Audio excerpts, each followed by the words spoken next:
ಅಗಿದಷ್ಟು ಬಯಲಾಗ್ತಿದೆ ಕಾರ್ಮಿಕ ಇಲಾಖೆ ಅಧಿಕಾರಿಯ ಲಂಚವತಾರ. ಎಸ್, ಇಲ್ಲಿ ಖಾಸಗಿ ಕಂಪನಿಯ ಸಿಬ್ಬಂದಿಯೊಬ್ಬರು ಕಾರ್ಮಿಕ ಇಲಾಖೆಗೆ ಭೇಟಿ ಕೊಟ್ಟು ಹಿರಿಯ ಕಾರ್ಮಿಕ ನಿರೀಕ್ಷಕಿ ಹತ್ತಿರ ಪರವಾನಗಿ ಕೇಳಲು ಹೋದಾಗ ಲಂಚಕ್ಕೆ ಬೇಡಿಕೆ ಇಟ್ಟಿರುತ್ತಾರೆ.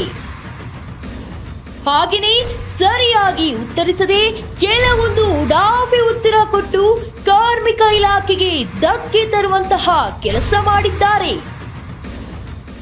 ವೀಕ್ಷಕರೇ, ಕಾರ್ಮಿಕ ಇಲಾಖೆಯ ಹಿರಿಯ ಕಾರ್ಮಿಕ ನಿರೀಕ್ಷಕಿಯ ಬಳಿ ಪರವಾನಗಿಗೆ ಸಂಬಂಧಪಟ್ಟಂತಹ ಯಾವುದೇ ಪ್ರಶ್ನೆ ಕೇಳಿದರೂ ಸಹ ಅದು ಇದು ಎಂದು ಸಬೂಬ್ ನೀಡಿದ್ದಾರೆ.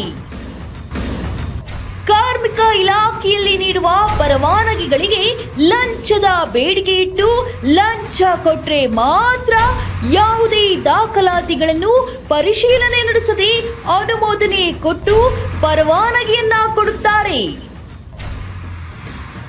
ಇಂತಹ ಅಧಿಕಾರಿಗಳ ಹೆಡೆಮುರಿ ಕಟ್ಟಲು ಮುಂದಾಗಿದ್ದ ಲೋಕಾಯುಕ್ತರ ಬಲೆಗೆ ಬಾಗಲಗುಂಟೆ ಕಾರ್ಮಿಕ ಅಧ್ಯಯನ ಕೇಂದ್ರದ 45ನೇ ಸರ್ಕಲ್ನ ಕಾರ್ಮಿಕ ನಿರೀಕ್ಷಕರು ಬಿದ್ದಿದ್ದಾರೆ.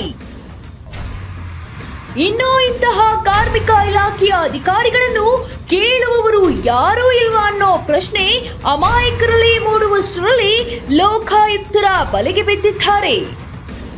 ವೀಕ್ಷಕರೇ, ಇನ್ನಷ್ಟು ಅಧಿಕಾರಿಗಳ ಲಂಚವತಾರ ಬಯಲಾಗುವುದರ ಜೊತೆಗೆ ಲೋಕಾಯುಕ್ತ ಅಧಿಕಾರಿಗಳು ಇನ್ನಷ್ಟು ಕಠಿಣ ಕಾನೂನು ಕ್ರಮ ಕೈಗೊಳ್ಳಬೇಕಾಗಿದೆ.